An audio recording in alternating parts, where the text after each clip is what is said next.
You know what nobody tells you about Lisbon? They don't tell you that when you're standing on a crumbling stone overlook at 6 in the morning, watching the sun crawl up over the Tagus River, you don't feel like a tourist. You don't feel like a content creator with a camera and a checklist. You feel like you've accidentally walked into a memory that doesn't belong to you, like you stepped into somebody else's dream, one that's been running for 500 years and never quite woke up. That's Lisbon. And I need you to understand something before we go any further. This city is not what I expected, not even close. I came here thinking I knew the story. Age of exploration, Vasco da Gama, ships sailing off the edge of what people thought was a flat world. Brave explorers, noble kings, glory and gold. That's the version they put on the postcards. That's the version they carve into the monuments. And yeah, that story is real. It happened right here, on these docks, on these hills, in these streets. But there's another version of this story, a raw one, a messier one that the monuments don't always talk about. And that's the version I came to find.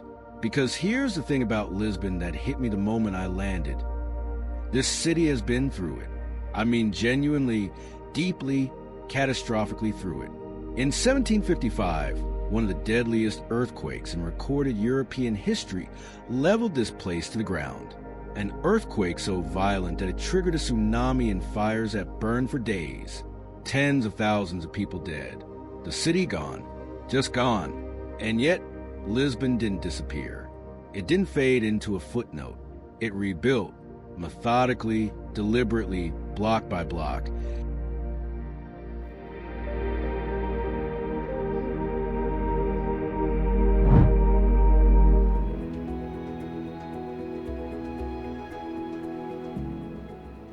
And today you can still see the scars if you know where to look. The older districts that survived, Alfama, Mouraria, they lean into each other like they're holding themselves upright. Narrow alleyways that twist and fold like they have secrets. Because they do. Before the Portuguese ever set sail, before Europe even knew the Americas existed, this hill was ruled by Moors. For over 400 years, this city was called Lisbon. Islamic scholars, traders, architects, they built here, they lived here, they left fingerprints all over the stone and tile that locals walked past every single day without a second thought. And then the Christians came and took it back in the Reconquista, and then the explorers came and changed the shape of the entire world from this one small peninsula on the western edge of Europe. And somehow, through all of it, through conquest and earthquake and dictatorship and revolution, Lisbon is still standing, still here, still stubborn. There's a word in Portuguese, and I want you to remember this word because it's going to come up again. The word is Saudade. There's no direct English translation. The closest you can get is something like a deep, bittersweet longing, a nostalgia for something you might have never even had. And I think Lisbon itself is the physical embodiment of that word.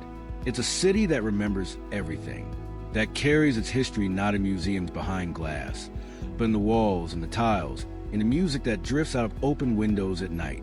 A kind of singing called fado, which translates, by the way, to fate. Fate. These people don't just know their history. They feel it, they sing it, they grieve it, and celebrate it at the same time. And I think that's why I'm here. Because I didn't want to do another travel video where I stand in front of a famous building and tell you what year it was built. You can Google that. I didn't want to give you the highlight reel version of a city that has earned something far more honest than that. What I want to do, what I'm going to try to do over the next however many minutes, is actually feel this place, walk through it without a perfect itinerary, talk to the people who live in it, ask the uncomfortable questions, stand in the places where the history gets complicated, and sit with that discomfort instead of editing it out. Because Lisbon is complicated. The age of exploration sounds romantic until you start pulling on the thread and realize that the same ships that mapped the world also carried enslaved people across the Atlantic. The same empire that built those breathtaking monasteries and towers was extracting unimaginable wealth from Brazil, from Africa, from Asia. The glory and the violence weren't separate chapters. They were the same chapter, written simultaneously on the same page. And Lisbon, to its credit, is slowly starting to reckon with that. Slowly, imperfectly, but genuinely. So that's where we're going, into the oldest neighborhoods in the city, into the fortress on the hill that has been Phoenician, Roman, Moorish, and Portuguese all in the same lifetime, down to the waterfront where the ships once left and never came back, into the tiles and the trams and the fado bars and the fish markets, into the version of Lisbon that doesn't make it onto the postcards. I'm here. The sun is coming up over the Tagus River, and I have no idea what the city is about to do to me. Let's find out. Okay, so real talk for a second. I'm not a historian. I want to be upfront about that. I don't have a degree in European history. I didn't study archaeology, and I'm not going to pretend I walked into the city already knowing everything about the age of exploration. I did my research. Yeah, I read the books, watched the documentaries, filled about 3 notebooks worth of notes before I even booked a flight. But I'm not an expert. I'm just someone who is genuinely, almost embarrassingly obsessed with the idea that the world we live in right now, the borders, the languages, the religions, the trade routes, the whole invisible architecture of modern civilization, was largely shaped by a handful of decisions made by people standing right where I'm standing. That messes with my head, and I think it should mess with yours too. I started this channel because I got tired of travel content that treated history like a backdrop, like something pretty to film in front of before moving on to the best rooftop bar in town. And look, no shade to anyone doing that. That content has its place. But I kept asking myself, what if we actually stopped? What if we stood in front of that old building, and instead of just saying, wow, beautiful, we asked, who built this? Who was forced to build this? Who lived here? Who died here? Who was erased from this story and why? What if travel wasn't just about where you go, but about what the place demands from you intellectually and emotionally? That's the channel. That's always been the channel. And Lisbon specifically, has been on my list for a long time, longer than most places, because in terms of sheer world-altering historical impact relative to the size of the country, Portugal might be the most underrated story in all of Western history. We talk about the British Empire. We talk about Rome. We talk about Spain and France and the Ottoman Empire. And those are all legitimate, massive, important conversations. But Portugal?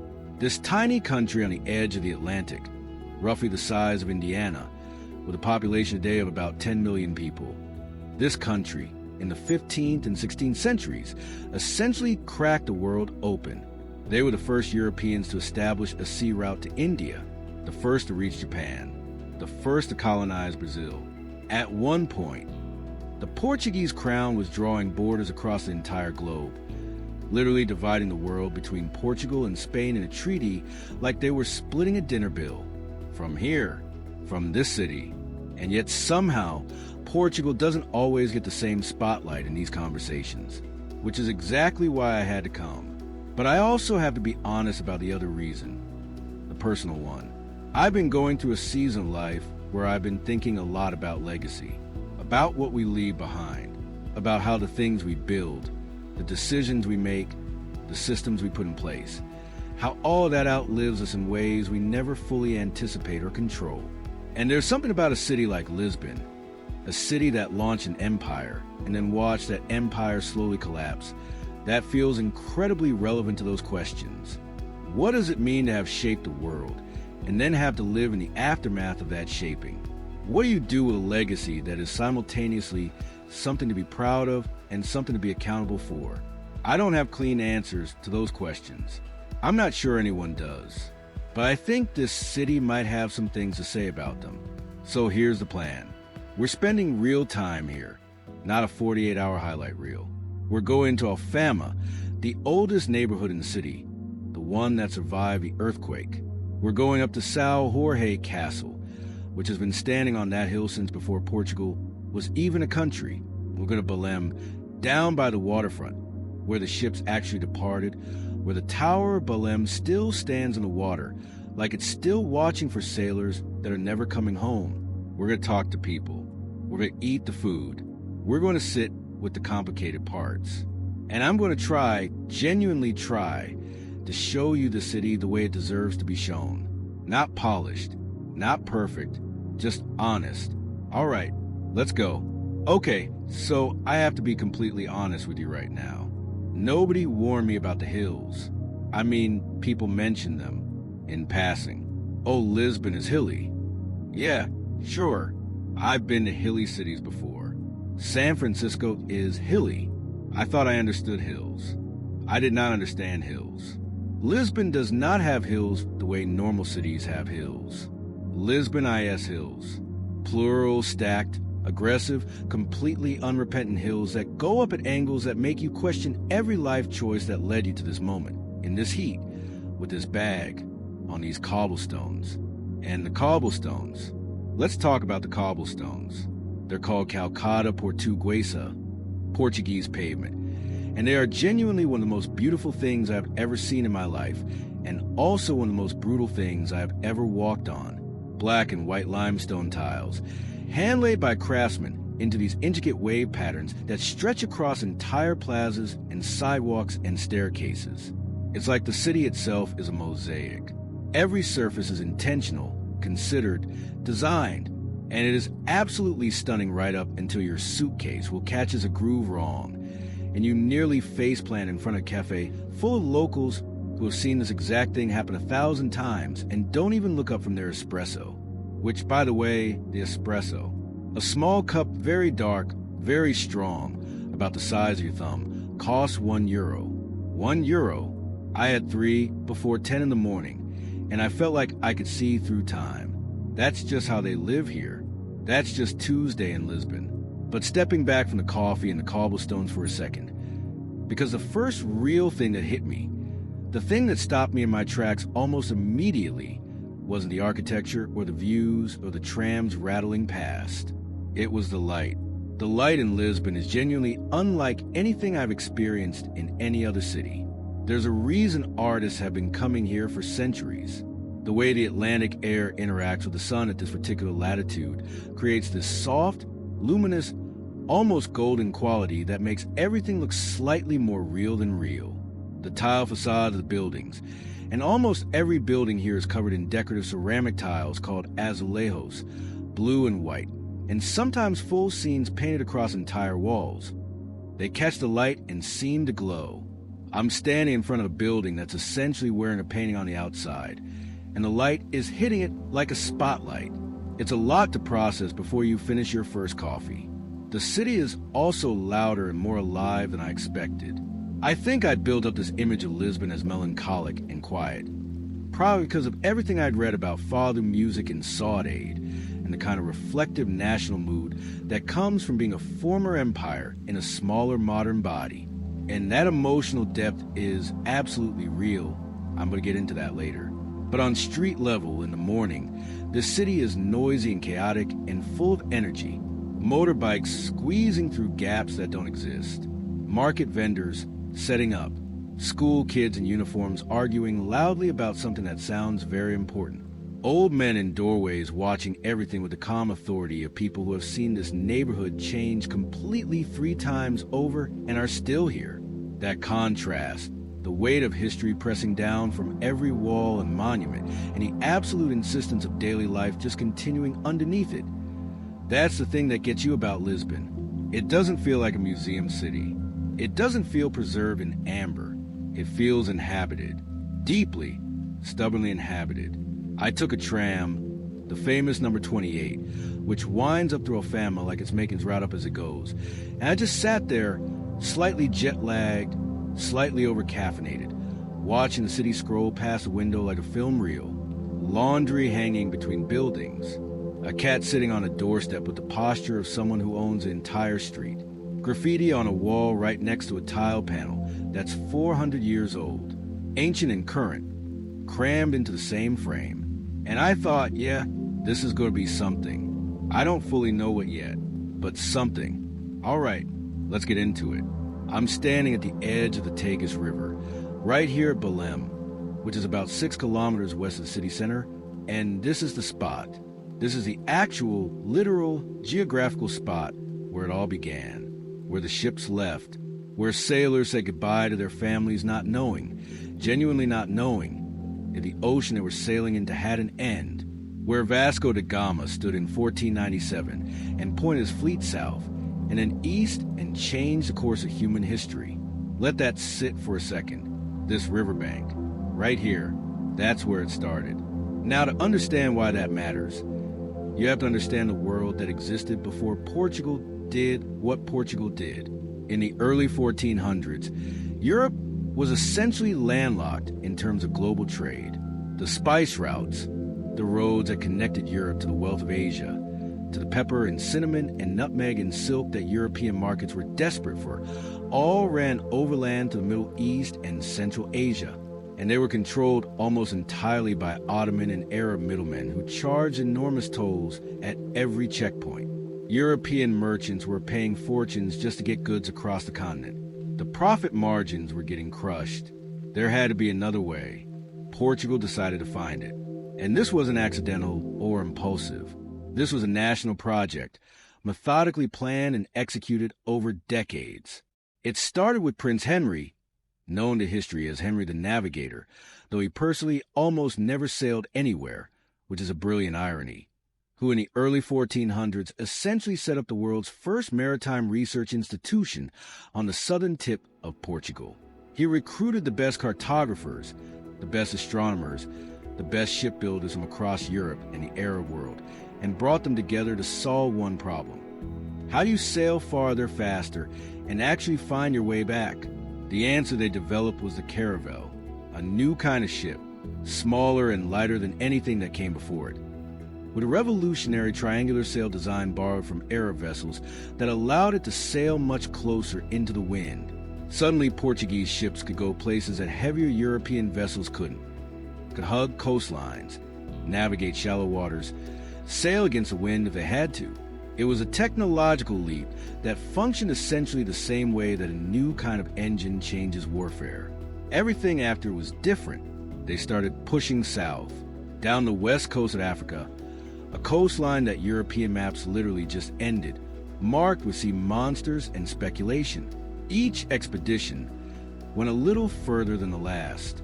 Each one came back with new information, new charts, new coordinates that got added to maps that were being redrawn constantly, that were state secrets, locked away from rival nations.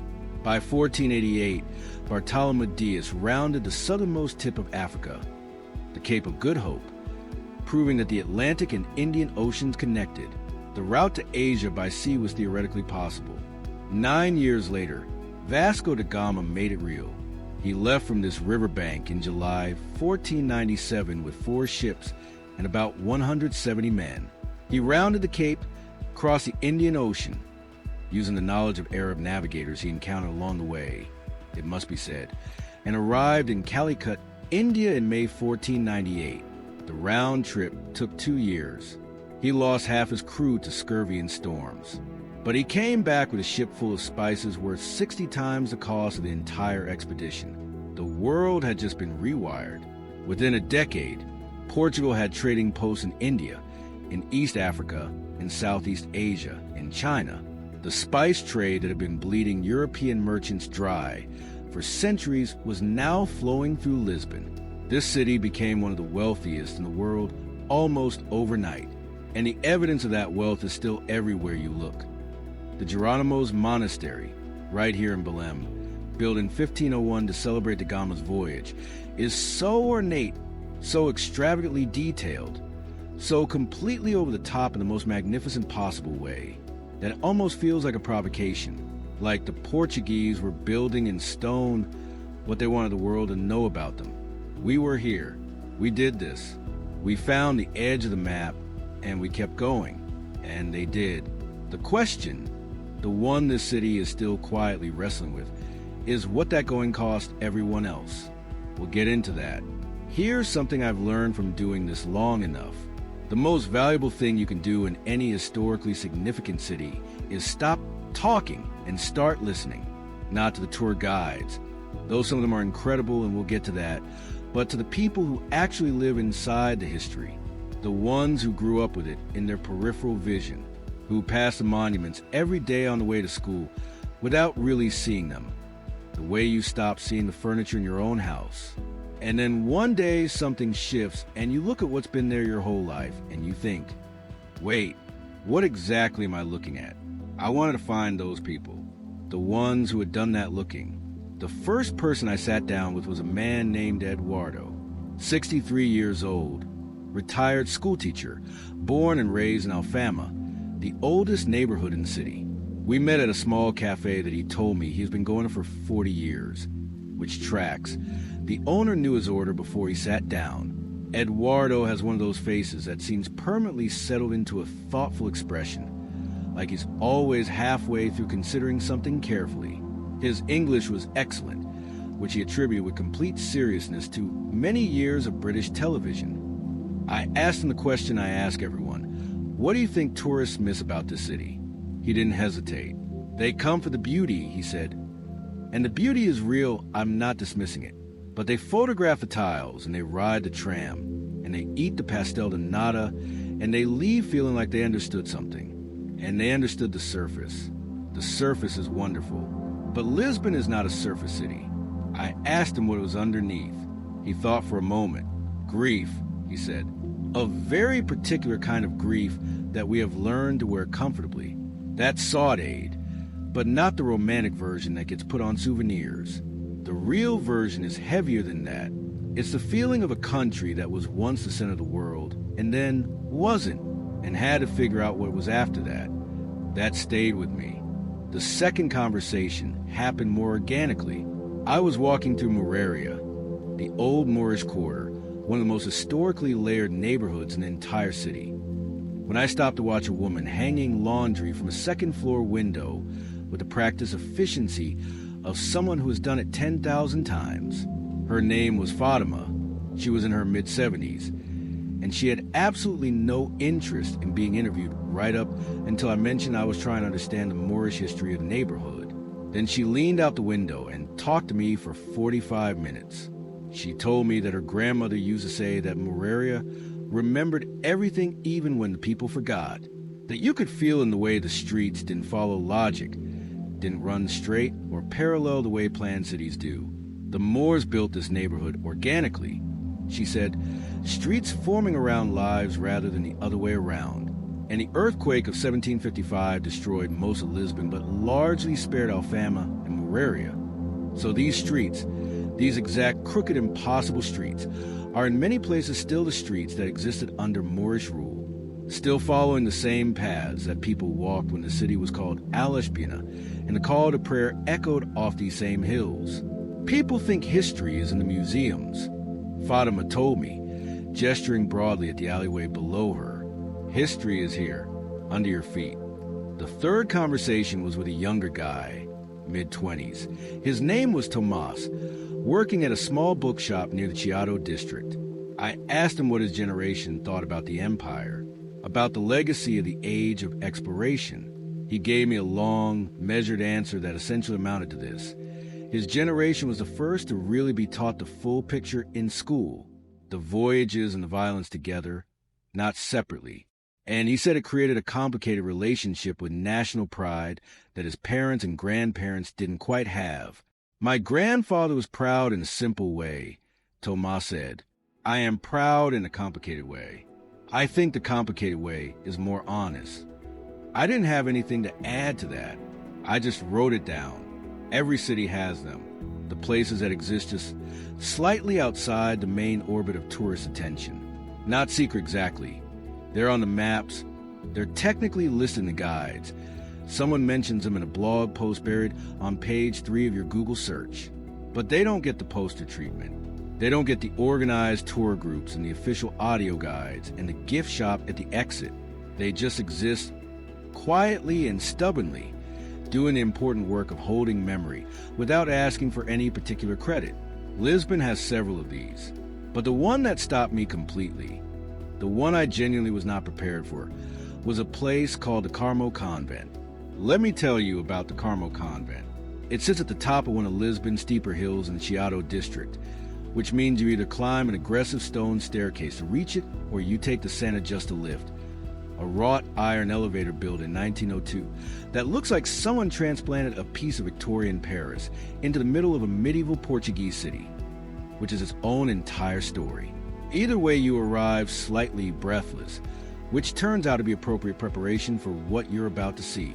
From the outside, the Carmo Convent looks like a ruin because it is a ruin, and that's exactly the point.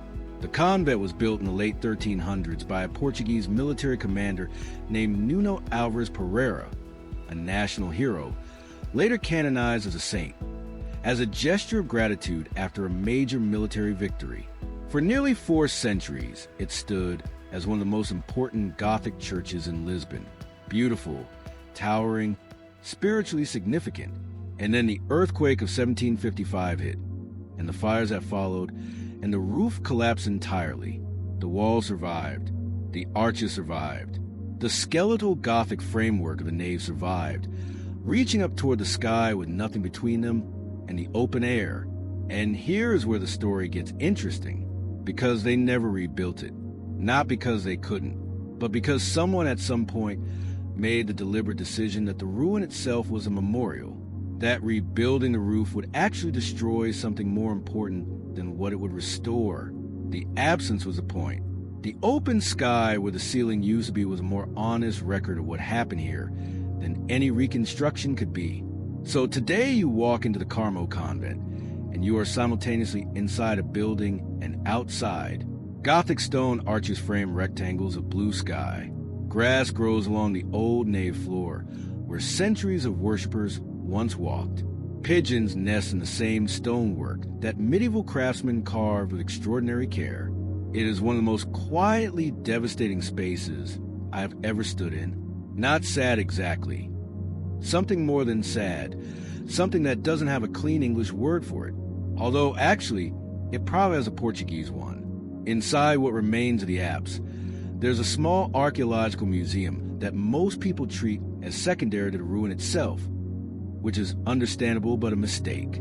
Because inside those cases are artifacts that span the full and possible width of Lisbon's history. Roman ceramics, Moorish geometric tilework, medieval Christian relics, mummified remains from South America that arrived here via Portuguese colonial trade routes, Egyptian artifacts, Peruvian mummies, all of it crammed into this roofless Gothic space in a way that shouldn't work aesthetically, but somehow completely does. It feels like the physical manifestation of what Lisbon actually is, layer upon layer upon layer of civilizations that pass through, each leaving something behind, none of them entirely gone. I sat in there for a long time, longer than I planned. There was a moment, and I'm aware this sounds dramatic, but I'm going to say it anyway because this is a raw and unfiltered channel, and that means that genuine moments make the cut. There was a moment where I was sitting on a stone bench, looking up through a Gothic arch, a completely ordinary Tuesday afternoon sky, and I felt the full weight of how much had happened in this one city. How many empires had risen and collapsed and left their marks on these stones. How the earthquake that destroyed this roof also killed tens of thousands of people in a single morning. How the same civilization that built this extraordinary, careful, devotional architecture was simultaneously building ships to extract wealth from people on the other side of the world. All of it held inside these 4 roofless walls. That's the Carmo Convent. That's what the guidebooks footnote. Don't footnote it. Go there first.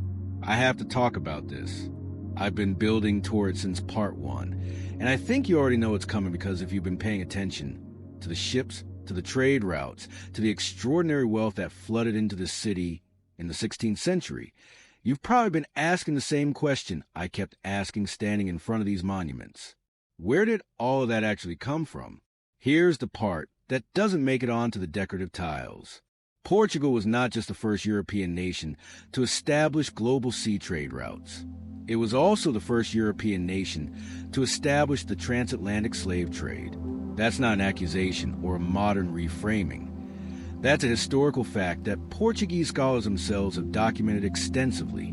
Between the 15th and 19th centuries, Portuguese ships transported an estimated 5.5 million enslaved African people across the Atlantic, more than any other single nation. The same navigational genius, The same caravel technology, the same organizational infrastructure that made the age of exploration one of history's most remarkable achievements.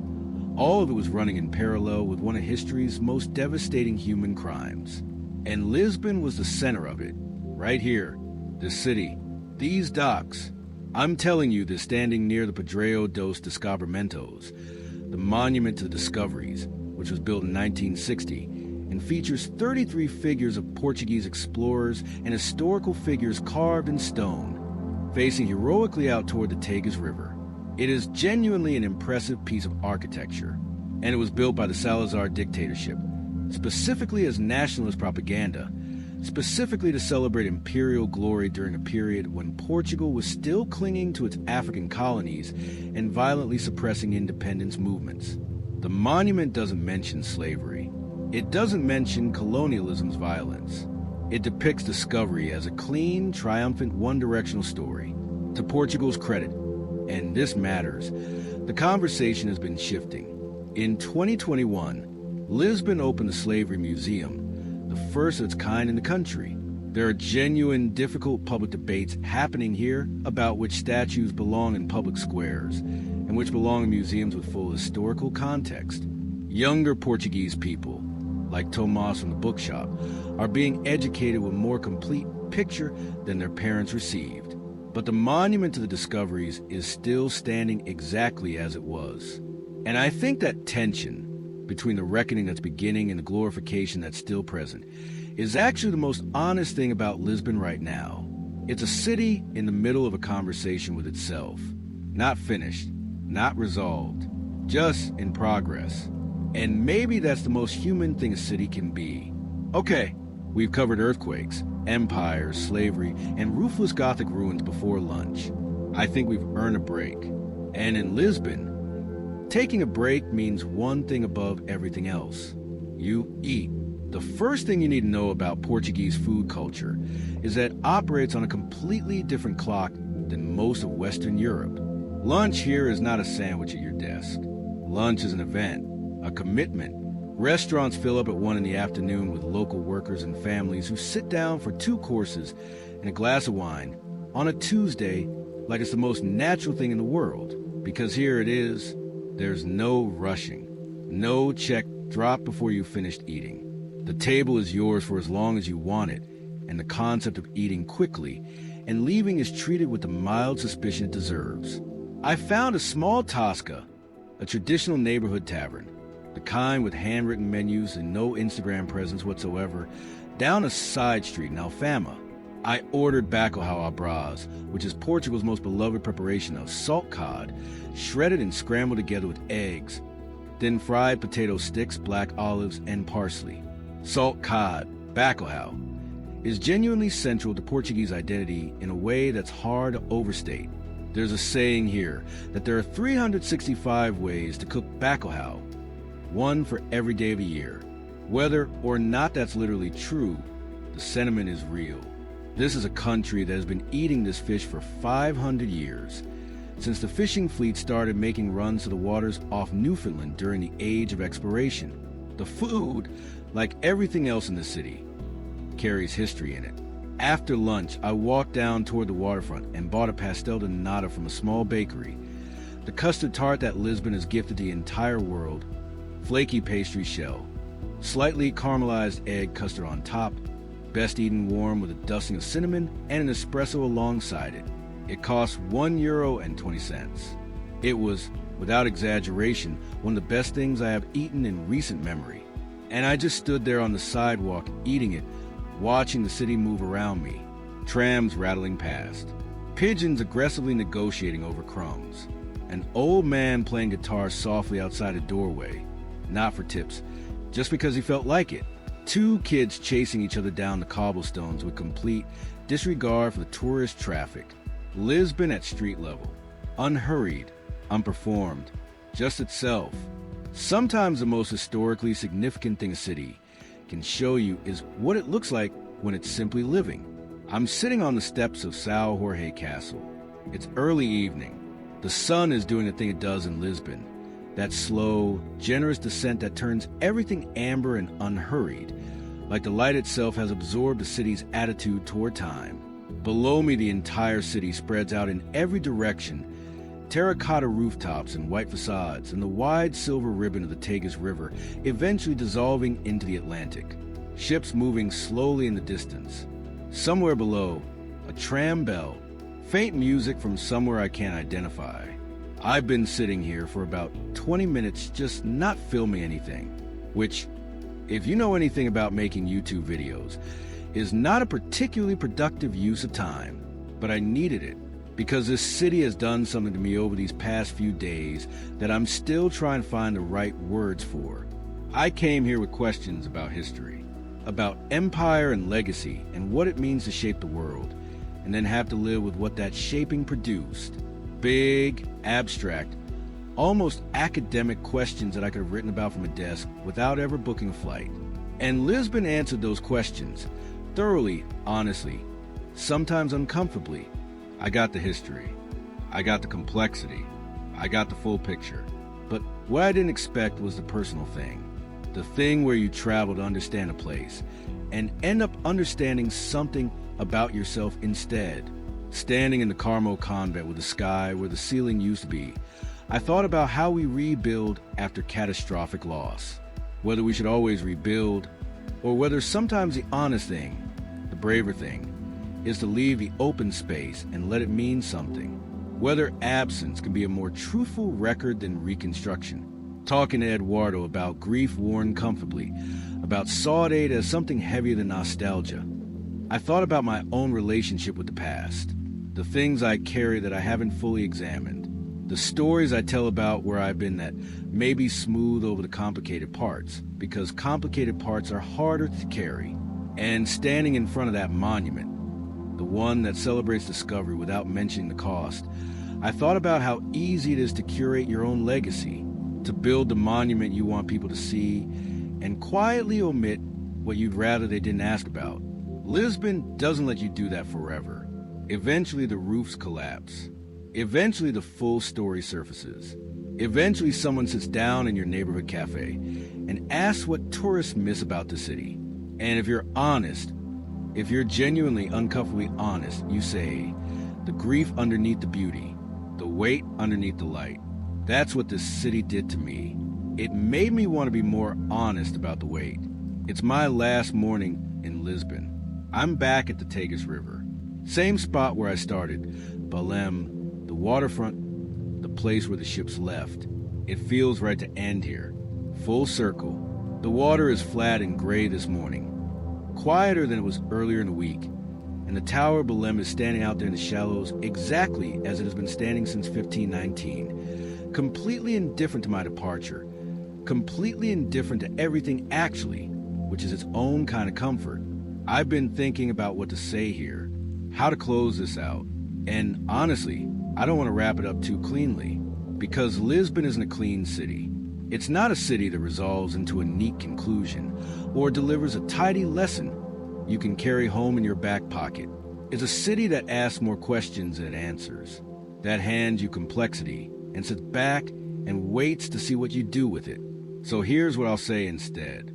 500 years ago, sailors left from this exact riverbank not knowing what was out there, carrying incomplete maps, carrying fear they probably weren't allowed to show, carrying the full weight of an empire's ambition on wooden ships through open ocean. And whatever we think about what they found and what they did with it, and we should think about it critically and honestly and without looking away, the fundamental human act underneath all of it was this.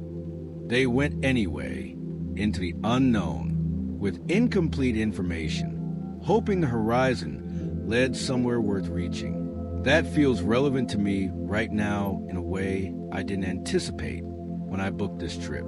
I think the most honest thing travel does, real travel, the kind where you actually pay attention, is remind you that the world is incomprehensibly larger and older and more complicated than a version of it that fits inside your daily life.